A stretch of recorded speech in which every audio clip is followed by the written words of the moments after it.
Bienvenue dans l'inconnu. Je suis Arnaud Casali et j'ai décidé d'inverser le jeu dans un monde qui catégorise trop vite. Et si nous redonnions du sens en mettant le qui es-tu avant le que fais-tu? Je vous invite à découvrir une voie, un parcours, des réflexions sur les grandes thématiques de la vie sans connaître le métier ou le statut de mon invité. Son identité, célébrité ou inconnu, vous ne la découvrirez qu'à la fin de l'épisode. D'ici là, vous n'avez qu'une chose à faire, écouter, ressentir et vous laisser toucher par cette histoire qui pourrait, par endroits, être la vôtre. Posé, on est bien? On est bien. On est bien. On est ancré. Ah, on est ancré. Oh, c'est bon ça. Ça va être un bel épisode. Je suis hyper content d'être avec toi. Merci de m'accueillir dans cet endroit spacieux. Merci de ton temps. Merci de ta confiance. Parce qu'on se connaît pas, on s'est juste eu au téléphone. Pendant une demi-heure, grosso modo. Où est-ce que tu me reçois? Alors, on est chez moi.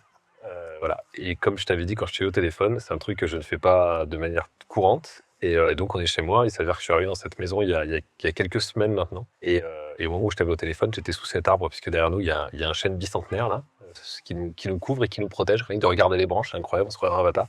Et donc, c'est pour ça que je t'ai proposé, parce que vu ce que tu m'as raconté, je t'ai proposé qu'on se retrouve ici. Donc, on est chez moi. Ouais, et c'est magnifique. Hyper bel espace. Merci beaucoup. Il fait beau en plus. Ouais. C'est spacieux. Il y a 2 balançoires accrochés aux branches de l'arbre. C'est les stigmates de la présence d'enfants. Pour les petits, pour les grands, il y a un terrain de boule. Normalement, tout est en place pour passer des bons moments. Et à la piscine, on est bien, quoi. On est pas mal. Comment t'arrives? Comment j'arrive dans la... Là, à ce moment-là, ancré, comme t'as dit. En fait, ce qui est marrant, c'est que la maison aujourd'hui, donc j'ai 40 ans. J'ai 40 ans depuis 2 mois exactement. La maison, c'est une étape. C'est-à-dire que j'avais une maison beaucoup trop tôt. On est parti en appartement avec ma femme aujourd'hui. On a eu nos enfants dans cet appartement. Et arriver dans cette maison maintenant, pour le coup, c'est un choix. Et je pense que c'est la marque d'un choix de vie. Alors qu'avant, je vivais la vie dans une sorte de tourbillon. Ça se faisait comme ça devait se faire. Même les rencontres, même les amours d'ailleurs. Et puis quand j'ai rencontré ma femme, en fait, je l'ai rencontrée. On a eu notre fille... moins d'1 an plus tard, ça donne un peu l'idée, tu vois. On s'est mariés assez vite aussi. Et en fait, on savait tous les deux qu'on avait envie d'être ensemble. Et cette histoire-là, c'est la même chose. C'est qu'en fait, il y a, c'est ça, 7-8 ans, je savais où j'étais, que là où j'étais, c'est là où j'avais envie d'être. Et que tout ce qui m'était arrivé avant m'avait amené à cet endroit-là et que ça m'allait bien. Et donc, cette maison, c'est exactement ça. C'est qu'en fait, là, j'ai pu choisir, me dire, bah voilà, c'est ça dont on a envie, puisqu'évidemment, c'est un choix de couple. Donc, c'est comme ça qu'on arrive là, qu'on arrive à ce moment et que, bah voilà, je te reçois ici, chez moi. Allez, 6 mois, ça aurait peut-être encore été possible, mais à 7-8 mois, c'était impensable. Ok. Et donc, comment t'arrives?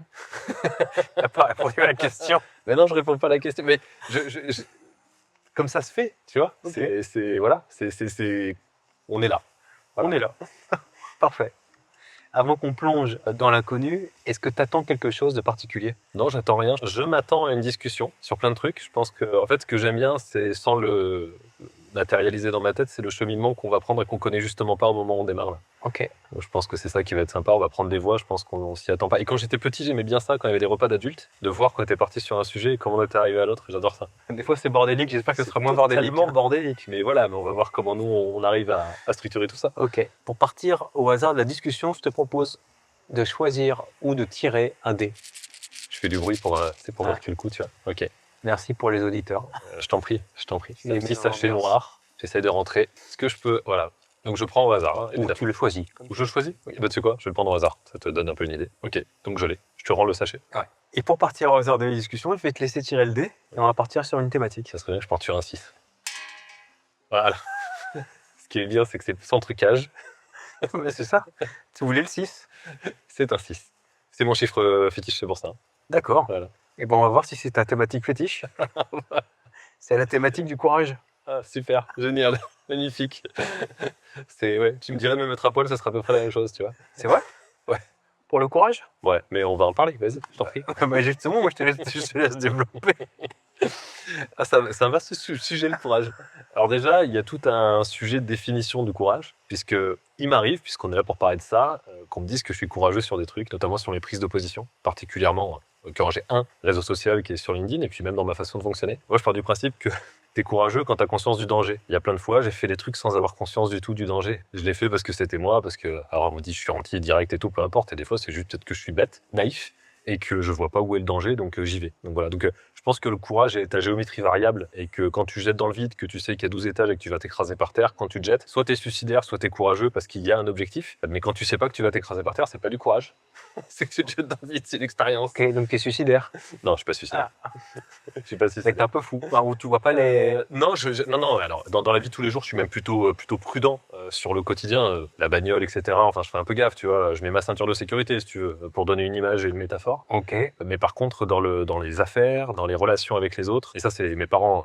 Je pense qu'on va être amené à parler plusieurs fois de mes parents, c'est mes phares, mes parents. En gros, pas envie de passer pour un sale type en disant ça, mais c'est un peu. Les gens, au moins, ils savent avec qui ils sont. Je mets des balises, en fait, et entre guillemets, ils prennent comme je suis. Alors, dit comme ça, c'est très péremptoire, c'est pas exactement ça. Je m'adapte aussi, je vais pas dire je me fais caméléon, mais à un moment donné, on sait où on met les pieds quand on est dans une relation professionnelle ou amicale. Et donc, c'est pour ça que des fois, pour moi, c'est pas du courage de dire ce que je pense, en fait, tout simplement. C'est une discussion qu'on a régulièrement avec ma femme. J'essaye déjà d'avoir avec ma grande, mais c'est qu'il y a quelque chose qui te perturbe sur l'instant. Par exemple, quelqu'un qui te double dans une file, au milieu d'un lieu, bah moi je dis gentiment, mais j'ai l'impression que vous êtes en train de me doubler en fait, et ça me dérange. Il y a plein de gens en fait, ils le prennent sur eux, ça passe devant, ils osent pas dire, et par contre dans la voiture, ah t'as vu, mais passé devant, ça m'a gonflé, etc. Et bah dans la vie de tous les jours, bah moi je préfère dire que ça me plaît pas sur l'instant, poliment, sans agressivité, mais juste parce qu'il y a pas de raison que je me l'absorbe et que j'en fasse profiter mon conjoint, mes amis ou mes enfants, tu vois. Donc le courage, c'est d'être soi. Ouais, je pense. Ouais, je pense qu'il y a une forme d'authenticité, tu vois. Et là, j'étais, juste avant qu'on soit tous les deux, j'étais au téléphone avec un peu plus qu'une cliente, puisque je l'accompagne très très fort dans sa boîte aujourd'hui. Et en fait, elle était soulagée d'avoir dit quelque chose à quelqu'un, et elle m'a dit j'ai été authentique. Et j'ai dit mais déjà ton authenticité, elle gagne à être connue, parce que franchement, ça va, authentique, tu passes très bien. Et puis en fait, c'est ce qui marche toujours. En fait, l'authenticité marche systématiquement. Parce que tu es en adéquation avec toi-même, tu repars pas d'un truc en disant putain, je lui ai dit ça, j'espère que je vais pouvoir le tenir, j'espère que je vais pouvoir tenir mon engagement. Si tu sais que ce que tu dis est juste, voilà. Et donc le courage, je pense que c'est d'être soi à chaque instant et dans toute situation. Ok. Quelle décision difficile t'as prise récemment et qui t'a demandé du courage? Refuser une victoire certaine parce qu'en fait, les conséquences de la victoire auraient pu être néfastes pour d'autres personnes. Ok. Voilà. Et ça n'a pas été simple parce que j'ai clairement fait un sacrifice financier, mais pas que. Et parce que je savais que les conséquences pour les personnes qui, elles, ne bénéficieraient pas de cette victoire ma victoire serait pour eux une défaite et ils y étaient absolument pour rien, donc il n'en était pas question. Ok. Côté chevaleresque. Non, mais même pas. Côté équité. Voilà. Vaste sujet égalité-équité. Je suis juriste de formation et ça, c'est un gros débat. C'est des trucs qu'on voit un peu partout. Il faut être dans l'égalité. Non, dans l'équité. Pas du tout pareil. Et là, cette logique, c'est que moi, j'avais la main sur le bouton, mais j'avais aucune légitimité pour avoir cette main-là. C'est les circonstances de la vie qui ont fait que j'ai eu cette main-là et je ne voulais pas bénéficier d'avoir cette main pour que d'autres en pâtissent. Voilà. C'est même pas chevaleresque, c'est juste que j'ai besoin de me regarder dans un miroir le matin, quoi. Ok.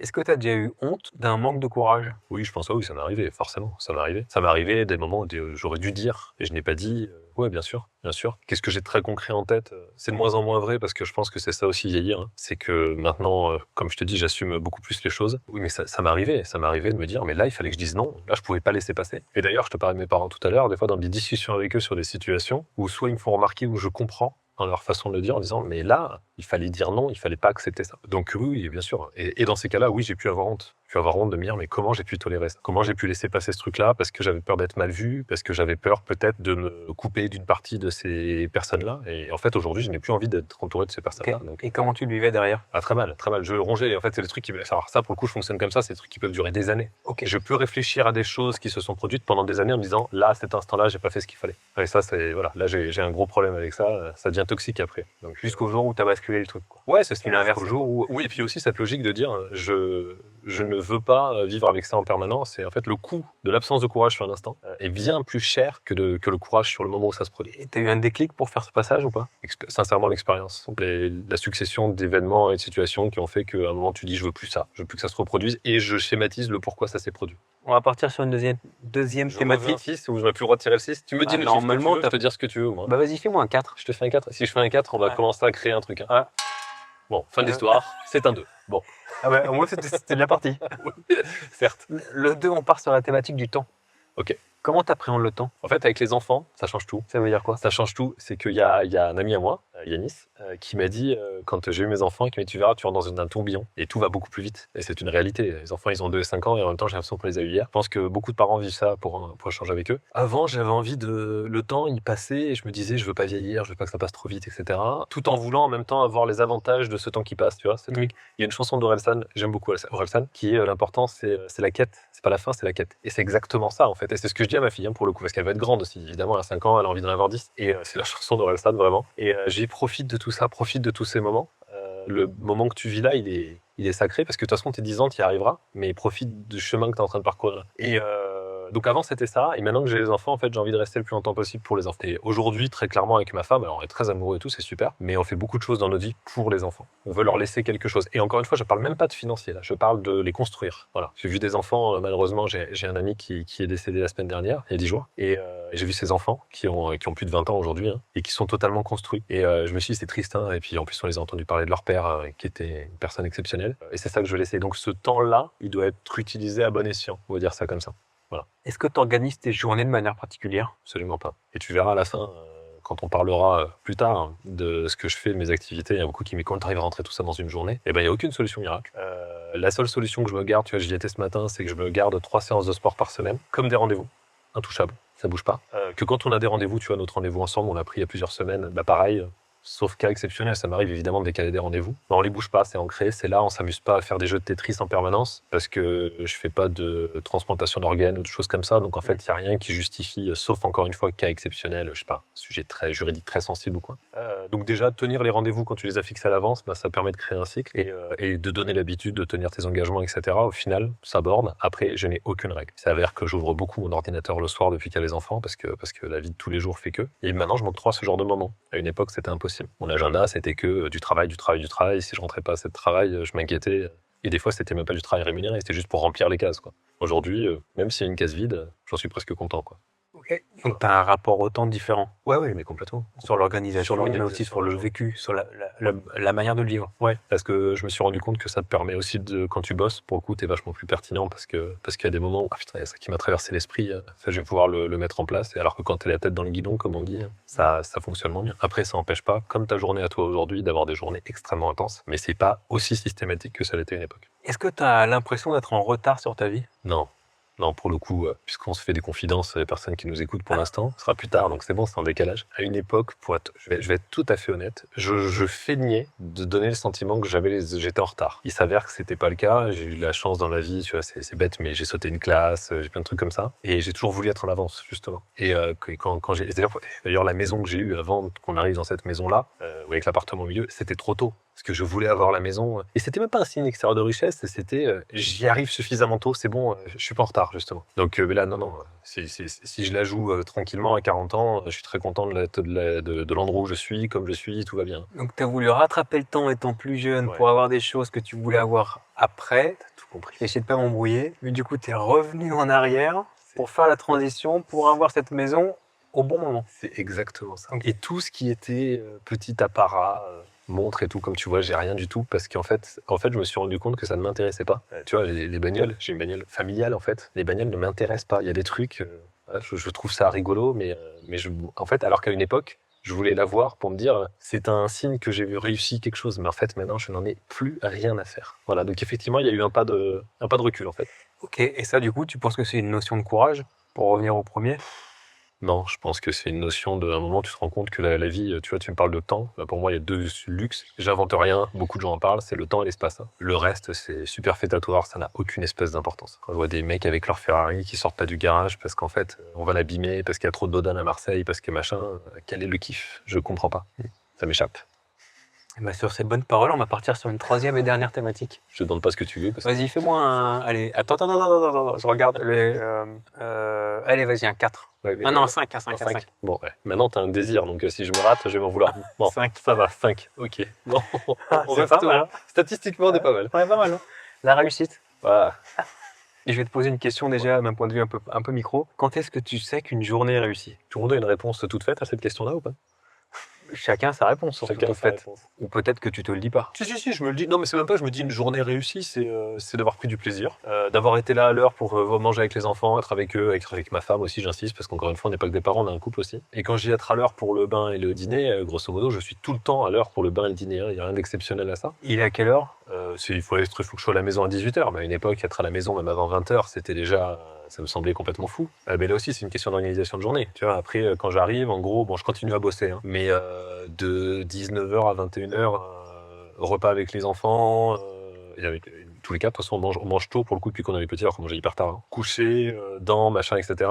Jusqu'à 21h, grosso modo, je touche plus rien, puis après, je réouvre l'ordinateur. Ouais, ça, c'est les règles du jeu, c'est normal quand on bosse. Quand j'arrive à faire ça, et que j'ai une journée où voilà, il y a plein de trucs qui se sont passés, des coups de fil auxquels je m'attendais pas. Là, aujourd'hui, j'ai 7 boîtes. Quand j'aime bien, mais ça, c'est plus personnel, c'est même pas avoir eu un truc de chaque boîte qui s'est passé dans la journée. Ok. J'aime bien ça. Voilà. Mais j'en fais pas un objectif de vie. Hein. Voilà. Et puis effectivement, après, tu peux avoir un petit sentiment de plénitude le soir. Tu dis, voilà. Et oui, si, j'en ai réussi quand justement j'ai pas à réouvrir mon ordinateur le soir. Voilà, c'est ça. C'est qu'à 21h, les petits sont couchés, terminé. Et on fait autre chose. Alors ça peut être regarder un match je suis très très sport. Mais regarder un match de foot, peut discuter avec ma femme de tout et de rien, et puis surtout de pouvoir discuter, ceux qui ont des enfants comprendront, parce que déjà discuter avec son conjoint ou sa conjointe, c'est déjà, quand on a des gosses, un luxe. Et puis voilà, et puis aller se coucher pas à 1h du matin, et se réveiller à 6h en se disant j'ai pas fait tout ça, là j'ai encore ce mail là qu'il faut que j'envoie, c'est vrai j'avais oublié ça, comme une charge mentale qui est très à la mode, mais voilà, donc une journée réussie, on ouvre pas l'ordinateur. Ok, et pour toi, avoir 7 boîtes, alors sans rentrer dans les détails, c'est une réussite? Non, absolument pas. Hein. C'est une bêtise, déjà. Et c'est vraiment hasard des rencontres, hasard de la vie, curiosité sur plein de trucs. Et j'ai découvert assez tôt que finalement, monter une entreprise, c'était pas compliqué. Je parle bien de la monter, techniquement. Donc, je me suis engagé dans des trucs avec de purs échecs. Il n'y en a pas eu de purs échecs. Il y a des boîtes sur lesquelles j'ai perdu de l'oseille. Mais j'ai planté aucune boîte, au sens pur du terme. Il n'y a aucune boîte que j'ai eu ou qui est en danger ou qui a eu des liquidations, etc. Soit parce que j'en suis sorti suffisamment tôt, soit parce qu'il y a eu un miracle qui s'est produit, soit parce que ça fonctionne juste super bien et que tout va bien et que c'est cool. Et puis après, moi, je suis pas dans des grosses boîtes industrielles avec 300 salariés ou 500 salariés avec des millions d'euros de chiffre d'affaires. Donc c'est aussi plus simple de jouer sur les variables d'ajustement. C'est que des petites structures. Mais non, c'est pas du tout une réussite en soi. Absolument pas. Et l'entrepreneuriat, d'ailleurs, de manière générale, n'est pas une réussite en soi. Contrairement à ce qu'on essaye de mettre dans la tête de beaucoup de gens. Je pense que tout le monde n'est pas fait pour l'être et je ne pense pas que la réussite soit d'être entrepreneur. Ça n'a aucun sens. Pour toi, c'est quoi la réussite dans la République? Je vais prendre des mots qui ne sont pas les miens, mais c'est être épanoui et être respecté et respectable. Je pense que c'est la réussite et ce ne sont pas mes mots. C'est les mots de qui? C'est les mots justement de mon ami qui est décédé il y a 10 jours, 2 semaines, même 2 semaines d'ailleurs aujourd'hui. Voilà. Et c'est sa fille qui a dit ça, qui lui avait dit ça. J'ai trouvé ça, c'était lui déjà, de dire des choses pareilles et très juste. Tu me le redis? Épanoui, respecté et respectable. Épanoui, respecté et respectable. Et ben merci pour ton partage et ta transparence. On passe au texte à trouve. Commence les phrases, tu les termines. Oh punaise, ok. Tu me fais pas un portrait chinois à un moment, rassure-moi. Ah, t'as envie ou pas? Non, pas du tout. Ok, C'est pour ça que j'en étais là. ça tombe bien, il n'y en a pas. Ça tombe très bien. Ok, c'est clair. Vas-y. Ce que j'apprécie le plus chez mes amis, c'est... Il y a pas mal de choses. Il y a un mot qui me venait, mais j'ai pas envie de dire ça. Ouais.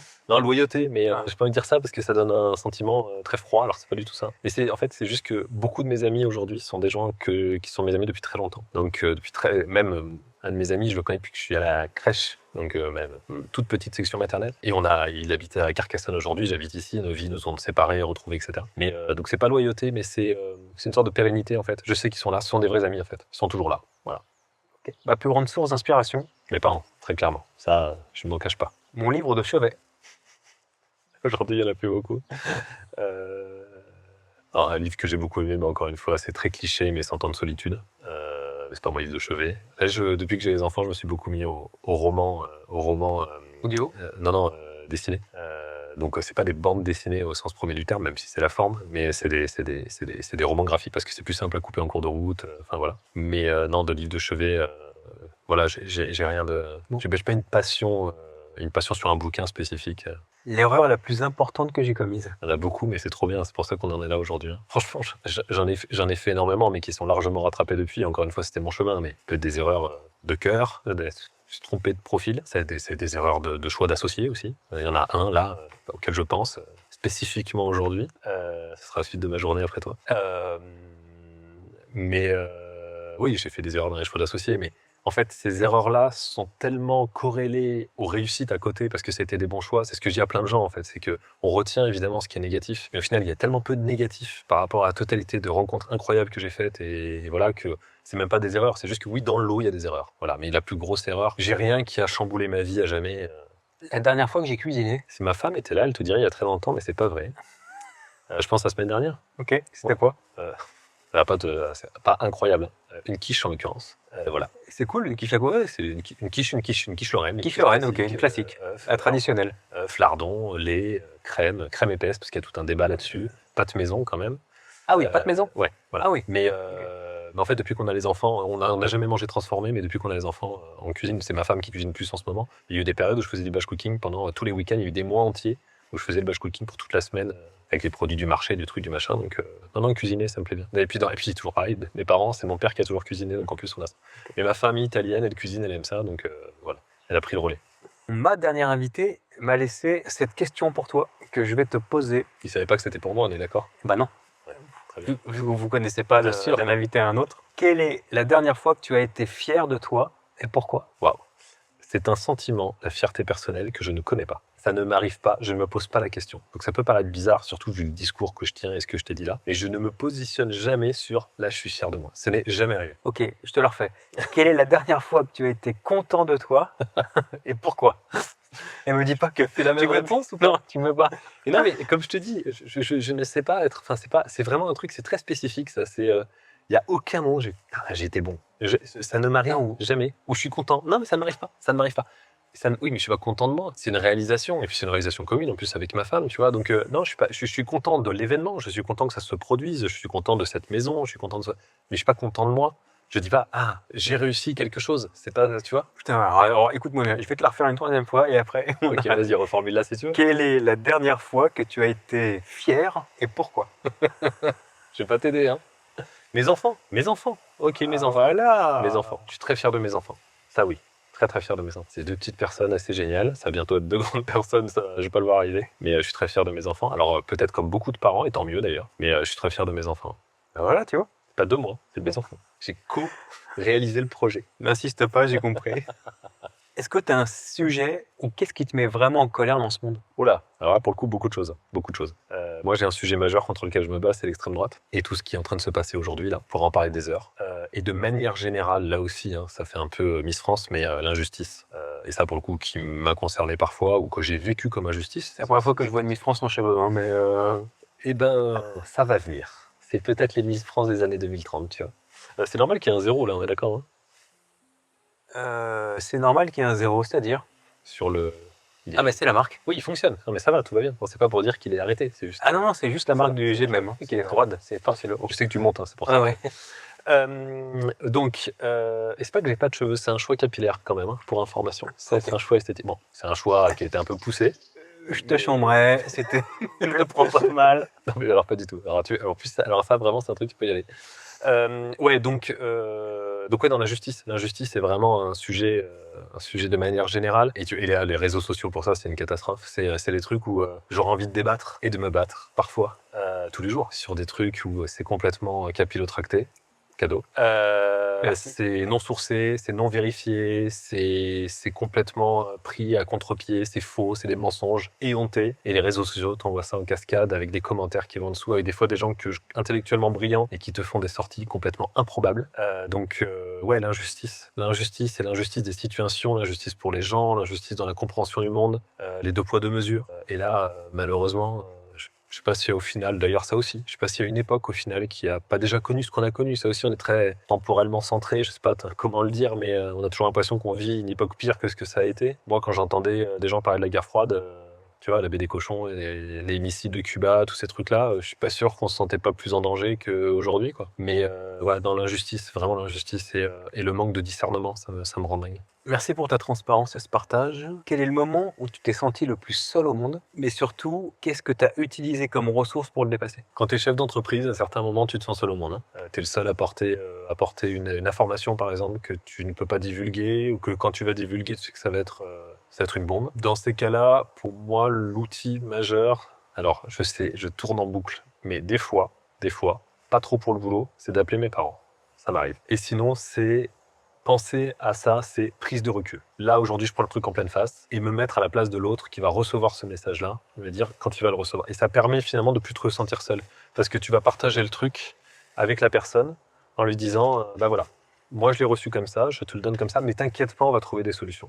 Donc se mettre à la place de l'autre, voilà. Ok. Quelle est la question que tu aimerais poser au prochain invité? Ah bah voilà. Quand est-ce qu'il était le plus fier de lui dans sa vie? Non. Ça, c'est trop facile, je ne l'accorde pas. Quel est le combat ultime qu'il aimerait mener dans sa vie? Voilà, parce que comme c'est une réponse à laquelle moi, je n'aurais pas pu répondre, je suis très content de lui poser. Puis de côté sadique. Ça, c'est salaud. Hein. Oui, bah enfin, vu la question qu'il m'a posée le précédent, j'ai envie de te... Ah, mais le futur n'a rien à voir avec le passé. Peu importe. Quel est le combat Ultime qu'il aimerait mener dans sa vie. Ou qu'il mène. cool? Ce sera la question prochaine. Invité. Eh bien. Est-ce qu'il y a quelqu'un ou quelque chose que tu aimerais mettre en lumière? Alors, quelqu'un ou quelque chose. Non, mais quelque chose, c'est un sujet qui me tient à cœur depuis longtemps, mais c'est la Fondation de Marseille qui s'appelle Fonds Dotation de Marseille aujourd'hui, qu'on a cofondé en 2020 avec 3 autres acteurs et qui aujourd'hui est repris par un conseil d'administration, mais surtout par une personne, Marie-Laure Goudy, qui est présidente aujourd'hui et que j'accompagne, mais c'est elle qui, en tant que fondateur, mais c'est elle qui porte à bras le corps le sujet, et qui est le sujet qui fait qu'on se retrouve tous, ceux qui sont dedans, chefs d'entreprise, en disant l'énergie qu'on met pour nos boîtes, on le met aussi au service de gens qui en ont besoin, et qui sont dans la galère de manière générale, donc ça concerne notamment un petit peu le mal logement, même si c'est un peu moins vrai aujourd'hui, mais surtout la partie éducative, et tous ceux qui sont un petit peu laissés de côté, et d'essayer de faire notre part. Voilà, alors je ne veux pas te sortir le colibri, ça a été érodé, mais c'est un peu, voilà, on joue un peu le jeu, voilà. Et sans avoir le sentiment qu'on est en train de sauver la veuve et l'orphelin, c'est pas non plus le sujet. Mais c'est juste de dire on participe un petit peu à notre échelle comme on peut pour essayer que les choses s'améliorent. Ok. Voilà. Bon, on leur laisse une dédicace du coup. Ouais, exactement. Fonds de dotation de Marseille, il y a toute l'équipe. Comment tu te sens là? Ah bah très bien. Après ce qu'on vient de se dire, de se raconter. Le soleil commence à me taper dans la nuque, donc c'était parfait, juste au bon endroit, tu vois. Puis on est toujours au calme. Je te l'avais vendu, j'ai fait l'agent immobilier avant que tu viennes. Je t'avais dit qu'il n'y a pas un bruit, on entend le bruissement du vent dans les bambous, c'est parfait. Ça, c'est le cadre. Il est top. Mais par rapport à ce qu'on vient d'échanger, Très bien, bah, très à l'aise. Elles sont sympas tes questions. ouais, c'est pas fini. Hein. J'espère que tu diras ça aussi à la fin. Alors, on verra. Ouais, il y avait un petit second degré dans ce que je viens de te dire. Tu me fais poser des questions que je ne me pose jamais, que je refuse de me poser. Ça, c'est intéressant. Pourquoi? À une époque, par peur des réponses. Peut-être qu'aujourd'hui, c'est toujours pareil d'ailleurs. Merci de ta confiance alors. Moi, je t'en prie. Quel titre tu souhaites pour notre épisode? Waouh, murmure sous le chêne. C'est mignon. Oui, c'est très mignon. C'est un peu notre baobab à nous. Tu vois, on est sur des palabres, on est là-dessus. Murmure sous le chêne. Ou sous un chêne. Après, je te laisserai faire. Non, c'est toi. Du titre. C'est pas non. Moi, c'est Sous un chêne, alors c'est plus esthétique que sous le chêne. Parce qu'à l'entendre, c'est beaucoup moins joli sous le chêne. Murmure sous un chêne. Ce sera le titre de notre épisode. C'est un peu ésotérique, c'est parfait. Tout ce que je ne suis pas. Et bien justement, en parlant de que tu n'es pas, moi je vais te poser la dernière question Vas-y. de l'épisode pour répondre à la plus grande inconnue. Qui es-tu? Qui es-tu? Donc là, je te fais vraiment le qui je suis, nom, prénom. Tu fais ce que tu veux. numéro de téléphone. Nom, prénom, fonction, prénom, fonction, prénom, sans fonction. Ok. Qui tu es? Bon, non, mais je vais quand même. Donc, je m'appelle Fabrice Nécas, qui se prononce normalement Netchas, mais je vais pas. Voilà, puisque c'est d'origine de l'Est, et tchèque en l'occurrence. Qui je suis aujourd'hui, on va dire entrepreneur pour faire simple. Blague à part, c'est une question à laquelle je rêvais de répondre à une époque et de répondre à ce que je suis aujourd'hui. Et en fait, maintenant que c'est le cas, ça me fatigue un petit peu parce que ça fait un peu liste à la Prévert. Ce que je te disais, j'ai beaucoup de boîtes dans pas mal de domaines. Qu'est-ce qui me plaît le plus? En gros, mes métiers, toute proportion gardée. Je vais te prendre une référence à un film, Paycheck, je sais pas si tu l'as vu. Pas du tout dans la technologie. Si je te parle de bricolage, là aussi, ça ferait beaucoup rigoler ma femme. Mais je sais planter des clous. Et faire des trous dans les murs. Elle fait pas mal ici. C'est prendre un sujet, des fois sur plusieurs années, d'une boîte, à structurer, à reconstruire, à développer, et me mettre focus sur ce sujet. Alors, je peux avoir plusieurs focus, puisque des fois, c'est nécessaire de toute façon, mais me mettre focus sur ce projet-là pour avancer avec ce projet. Donc, voilà, tout ce qui est juridique, stratégique, financier, tout ça. Et j'y prends énormément de plaisir. Je prends vraiment du plaisir à ça, à décortiquer, à soulever le tapis, à regarder ce qu'il y a dessous, à travailler avec les êtres humains qu'il y a autour de ça, puisque une boîte, ce n'est qu'un amas d'êtres humains qui, on l'espère en tout cas, ont envie de travailler ensemble dans un objectif commun. Et si c'est pas le cas, il faut tendre vers ça. Et puis proposer, et ça c'est vraiment mon bonheur absolu, c'est on prend des problèmes et surtout on propose des solutions. Que des solutions. Il y a toujours des solutions. Ça c'est la grande règle de ma vie, avec les enfants, dans le boulot, etc. Et je pense que si je dois définir mon travail aujourd'hui, c'est chercheur de solutions, dans l'idéal trouveur de solutions. Mais en tout cas, voilà, trouver des solutions. Et voilà, des problèmes, parfois simples, parfois plus compliqués, parfois épineux, parfois qui mêlent de l'humain, parfois qui mêlent absolument pas de l'humain, et essayer de trouver des solutions. Voilà. Et en gros, mon métier, c'est ça. Et j'adore les puzzles. J'en fais pas parce qu'avec les enfants, enfin si, je fais des 52 pièces ou 54 pièces, mais bon. Un jour, je ferai des 1000 pièces avec eux, ça va être formidable. Ou des 2000 ou des 3000, mais c'est un peu le concept du puzzle, c'est ça. Et ça, c'est très agréable. Et avec beaucoup de puzzles en même temps, parce que pour le coup, intellectuellement, j'ai besoin de ça, et puis chaque activité nourrit l'autre. Donc, et puis après, tu vois, je suis associé dans un restaurant aujourd'hui à Marseille. C'est aujourd'hui devenu, depuis peu, un pur kiff. C'est juste pour le plaisir. J'ai eu d'énormes enjeux, j'ai perdu beaucoup d'argent. Et puis il y a eu un miracle avec 2 associés qui sont arrivés en cours de route. Et aujourd'hui, c'est un plaisir d'être avec eux, tout simplement, d'être associé avec eux et de voir où le chemin il mènera. Mais j'ai plus de réel risque sur l'activité. Le risque, il le porte. J'ai un petit risque encore, mais qui reste très très limité. Et c'est le plaisir de voir le truc se développer, de pouvoir en parler, de vendre le produit. C'est assez agréable. Comment s'appelle le resto? Joe's Burger. Joe's Burger. Yeah. Qui est où? Donc devenu un restaurant de burger, qui était un bar à vin avant et qui est devenu un restaurant de burger depuis le mois de octobre. Enfin, on a lancé ça en janvier, les travaux et les petits travaux qui ont été faits en septembre-octobre. Et c'était le Rhinocéros. Et avant tout ça, c'était la Part des Anges qui, pour les Marseillais, est une institution en centre-ville. Et en 2020, on a monté le Rhinocéros qui est ouvert en 2022. Et donc là, c'est devenu Joe's Burger avec 2 associés, Johannes Richard, qui est champion du monde de burger, et Sébastien Chabal, que je n'ai pas à présenter. Ok. Lui-même, himself. Et donc, ce projet est très sympa. Cool. Ouais, c'est très, très cool. Est-ce que tu veux rajouter quelque chose, Fabrice? Non. Non, à part qu'on est bien à Marseille. Souvent, cette ville qui en a tant besoin et qui est en train de vivre sa route, là, on est en pleine période d'élection au moment où on fait ça. Je sais que ce sera diffusé dans 3 semaines, 1 mois, et il y aura tous les résultats qui seront tombés. Bon, il n'y a plus un énorme suspense sur le résultat final. Quoi qu'il en soit du résultat, j'ai exprimé très clairement mon combat, donc t'as bien compris que voilà, il y en a que je veux pas voir. Et surtout, le message aujourd'hui de Marseille, c'est qu'il est double, c'est que tu transformes pas les gens comme ça. Je pense à l'abstention en disant ça. Tu transformes pas d'un coup en disant il faut que les gens aillent aux urnes et nous on va les emmener aux urnes. Ben non, la preuve, il y a d'autres problèmes, il y a d'autres trucs qui sont pas réglés. Je pense que la confiance aujourd'hui, elle a été extrêmement, elle a été détruite, je pense, avec beaucoup de gens. Et puis ensuite, il y a un vrai message, plus sur celle-là encore que sur les élections il y a 6 ans, c'est on veut faire table rase de ce qu'il y avait avant et il faut passer à autre chose. Alors là, il n'y a aucun discours partisan là-dedans, mais c'est un choix, et donc cette ville, elle choisit, et au final, c'est ça la démocratie, donc on est en plein dedans, donc c'est pour ça que je te parle de ça aujourd'hui, mais cette ville, elle est, tout le monde le dit, hein, elle est tellement clivante, tu l'aimes ou tu la détestes, et nous, on l'aime, mais parce qu'on a le luxe de l'aimer. Et je pense que c'est pas donné à tout le monde ce luxe-là. On a beaucoup de chance sur le contexte dans lequel on est. On peut pas ne pas aimer cette ville. Mais ce n'est pas que ça. Et bien, sur ces derniers mots inspirants, merci Fabrice. Je t'en prie, avec grand plaisir. Si cet échange vous a inspiré, laissez une trace via un commentaire, des étoiles ou un partage à vos proches et communautés. Rendez-vous mardi prochain, même heure, pour rencontrer un ou une autre inconnue. D'ici là, prenez soin de vous. Encore merci Fabrice. Merci à toi.